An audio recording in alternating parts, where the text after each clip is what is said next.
శ్రీమాత్రే నమ. జై గురు దత్తాత్రేయ నమ. ఈ వీడియోలో మనం మకర రాశి వారికి ఏప్రిల్ 20 నుంచి 26వ తారీఖు మధ్యలో జరగబోయే వార ఫలాలు పరిశీలించే ప్రయత్నం చేద్దాం. మరి మకర రాశి వారికి ఈ వార ప్రారంభంలో అనుకోని ప్రయాణాలు, అనుకోని ఖర్చులు ఎక్కువగా జరిగే అవకాశం ఉంది. ఏదో ఒక శుభకార్యంలో ఈ వార ప్రారంభంలో మీరు పాల్గొనడం జరుగుతూ ఉంటుంది. అలాగే అష్టమాధిపతిగా ఉన్నటువంటి రవి చతుర్థ స్థానంలో ఉచ్చులో ఉండడం వలన స్థాన చలనం జరిగే అవకాశం ఉన్నది. ప్రస్తుతం ఉద్యోగరీత్యా కానీ, చదువు నిమిత్తం కానీ ఏదైనా ఒక ప్రాంతం నుంచి వేరే ప్రాంతానికి మారడం, లేదంటే ఇల్లు మారడం అలాంటివి కూడా చేసుకోవచ్చు. లేదంటే మీరు ఏదైనా కొత్తగా గృహప్రవేశం కూడా చేసే ప్రయత్నం నెరవేరే అవకాశం ఉంది. మొత్తం మీద స్థాన చలనం, ఇల్లు మారడం లాంటి విషయాలు కంపల్సరిగా ఈ రాశి వారికి జరిగే అవకాశం ఉన్నది. అలాగే మీరు ఏదైనా ఒక స్థిరాస్తి కొనాలనుకునే మీ ప్రయత్నం కూడా ఈ వారంలో నెరవేరే అవకాశం ఉన్నది. అయితే చాలా వరకు ఏదైనా స్థిరాస్తి కొనే విషయంలో, ముఖ్యమైన నిర్ణయాలు తీసుకునే విషయంలో కుటుంబ సభ్యులతో కానీ, భార్య లేదా భర్తతో కానీ చాలా వరకు విభేదాలు వచ్చే అవకాశం ఉంది. ఒక నిర్ణయానికి తొందరగా రాలేకపోతుంటారు.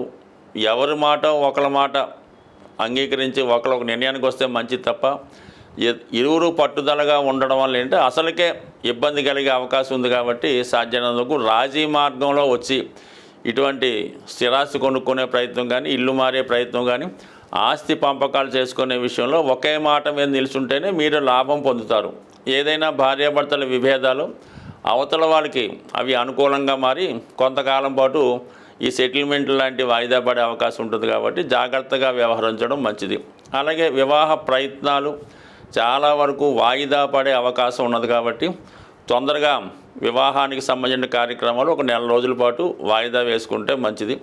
అలాగే ఏదో కారణాల వల్ల భార్యాభర్తల మధ్య ఎడబాటు కూడా వచ్చే సూచనలు ఉన్నాయి. అయితే గురుగ్రహం పంచమ స్థానంలో కొన్ని రోజుల పాటు ఇంకా సంచరించడం వల్ల ఏ విషయమైనా మీకు మీరే అంగీకరించి మీకు మీరే అడ్జస్ట్మెంట్ అవ్వాలి తప్ప ఎదుటి వారు అడ్జస్ట్మెంట్ అయ్యే అవకాశం అయితే ఉండదు. మీ యొక్క సంస్కారం కానీ, మీ యొక్క మంచితనం కానీ మిమ్మల్ని సర్వదా కాపాడుతుంటుంది. అలాగే పూర్వపుణ్య ఫలితం వల్ల మీ సంతానం యొక్క అభివృద్ధి మీకు చాలా గర్వకారణంగా ఉండే అవకాశం ఉంది.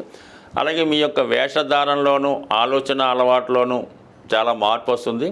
పుణ్యక్షేత్రాలు దర్శిద్దామనే మీ ఆలోచన చాలా వరకు నెరవేరే అవకాశం ఉంది. అలాగే ఉన్నత విద్యను అభ్యసించే విద్యార్థులకి చిన్న చిన్న అడ్డంకులు వచ్చినప్పుడు కూడా చివరికి మీరు అనుకున్న సీటు సంపాదించడం, ఆ కాలేజీలో చేరడం కూడా నెమ్మదిగా జరిగే అవకాశం 100% ఉంటాయి. అయితే మొత్తం మీద కొంతకాలంగా 7.5 సంవత్సరాలుగా ఉన్నటువంటి ఏలినాటి శని పూర్తిగా ఈ రాశి వారికి వెళ్ళిపోవడం వల్ల కొత్త ప్రయత్నాలు ఏమైనా ఉంటే ఈ సమయంలో నెరవేరుతాయి. అలాగే మీరు కొత్తగా ఏదన్నా పరిశ్రమ స్థాపించాలన్నా, ఏదన్నా ఒక వృత్తిలో ప్రవేశించాలన్నా నెమ్మదిగా ఆ ప్రోగ్రెస్ మీకు ప్రారంభమయ్యే అవకాశం ఉంది. కాబట్టి ఎక్కువగా శుక్రుడు దశమాధిపతిగా తృతీయ స్థానంలో ఉన్నాడు. కాబట్టి వృత్తిపరమైన చేంజెస్ రాబోతున్నాయి. గతంలో మీరు ఏదన్నా ఒక పరిశ్రమ, ఒక వ్యాపారమో, ఇంకోటో ఏదో ఉద్యోగం చేసి బాగా నష్టపోయి ఉంటే దాన్ని కంప్లీట్గా విడిచిపెట్టి మళ్ళీ కొత్తగా మీరు ఏదైనా ప్రారంభించడం మంచిది. అది మీడియేటర్గా వ్యవహరించవచ్చు, లేదంటే ఏదైనా కొత్తగా రియల్ ఎస్టేట్ సంబంధించిందో కన్స్ట్రక్షన్ వాటి కూడా చేసుకోవచ్చు. బట్ ఏదైనా వృత్తిలో మార్పు అన్నది రావడం జరుగుతుంది.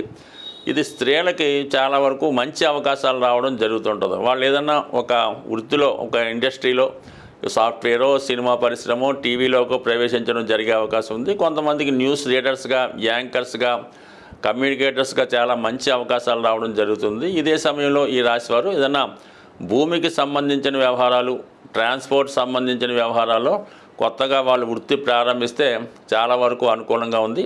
బట్ ఏదైనా ఒకేసారి స్పీడ్గా కాకుండా నెమ్మదిగా మీ యొక్క వృత్తి వ్యవహారాలు ప్రారంభిస్తే స్లో అండ్ స్టడీగా సక్సెస్ అయ్యే అవకాశం ఉంటుంది.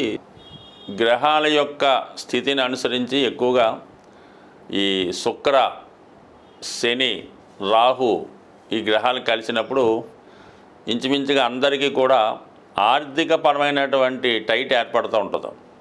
అంటే ఓవరాల్గా ఈ రొటేషన్ తగ్గడం వల్ల, ప్రతి ఒక్కరి యొక్క వ్యాపారంలో కొంత తగ్గడం వల్ల మనీ రొటేషన్ తగ్గుతూ ఉంటుంది. ప్రతి వాళ్ళు ఆర్థికపరమైన ఇబ్బందులు పడుతూ ఉంటారు. అలాగే కొద్దిగా అవినీతి కార్యక్రమాలు ఎక్కువగా దేశంలో పెరిగిపోతూ ఉంటాయి. వినకూడని వార్తలు లాంటివి వినడం జరుగుతూ ఉంటుంది.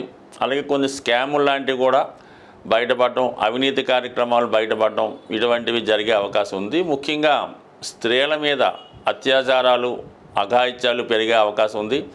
వారిని అణగదొక్కాలనే ప్రయత్నంలో కొంత క్రూరంగా కొంతమంది ప్రవర్తించడం కూడా ఈ శుక్రరాహుల కలయికి కారణం అవుతూ ఉంటుంది. బట్ ఏదైనా జాతకులు ఇటువంటి సంఘ దురాచారాల నుంచి బయటపడే విధంగా ప్రతి ఒక్కరూ కూడా దీనికి అంటే ఎక్కువగా శివుణ్ణి, సుబ్రహ్మణ్య స్వామిని పూజించుకోవడం వల్ల ఇటువంటివి తగ్గే అవకాశం ఉంది.